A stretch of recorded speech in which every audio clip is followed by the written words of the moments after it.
Well. If it isn't a study to put in the underbar, although because it's me, I'll have to use Sci-Hub.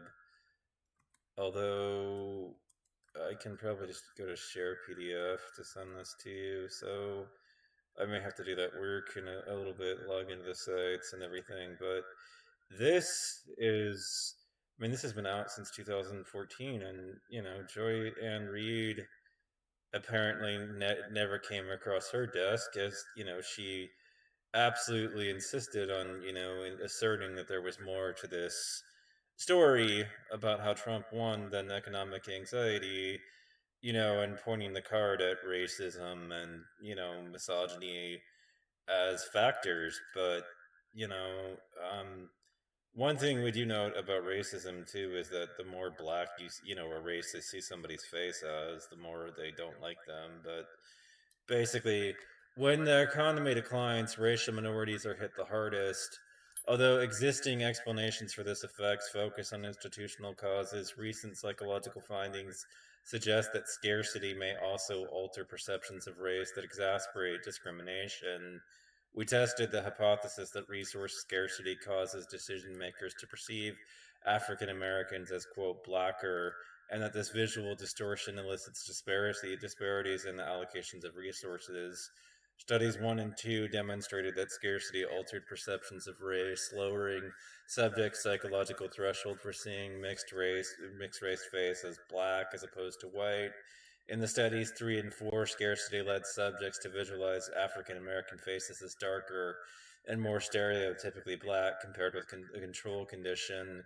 When presented to naive subjects, face representations produced under scarcity elicited smaller allocations than control condition representations. Together, these findings introduce a novel perceptual account for the proliferation of racial disparities under economic disparity.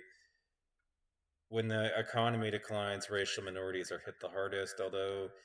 So basically, this is all going over the fact that what Jacobin reported is supported by the science, and this is a peer-reviewed academic study that came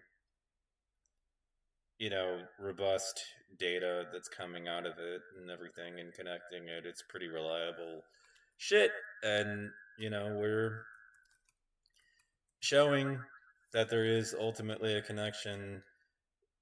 So this idea that you can separate it out and make it about that it's racism, and that it's either or. No, see, truth of the matter is that the economic scarcity is a cause of the racism. It aggravates it. So these are two sides of the same coin. Jacobin was not wrong in that this is actually supported by the scientific evidence and the weight of it, Now, while I'm on here, I should take you through the process of actually bursting this out of Sci-Hub. So let's make sure I have a copy of this Croce study that on my, for obviously named after share PDF. So I'm doing the work now of taking it out of Sci-Hub and moving it somewhere else that's less likely to attract the ire of the copyright authorities. So let's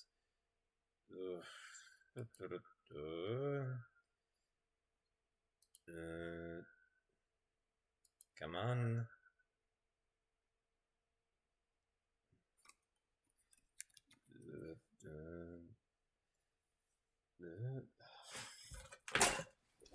Fucking hell.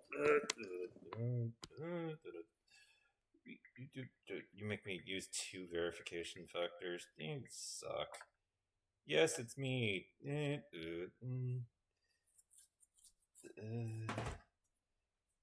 Continue. And here we go. Choose file.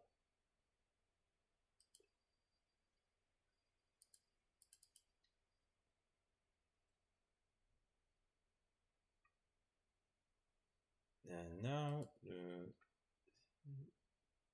I'm sharing copy.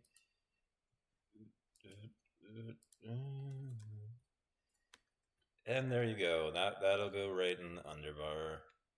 You're welcome, YouTube. This will punch a massive hole in Joy Reid's narrative. You know, it fires back against the shit MSNBC is pushing.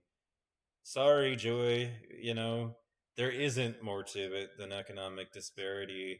Solve the economic woes of this population, and the racism and the sexism will diminish because they are interconnected, fundamentally inseparable, and joined at the hip.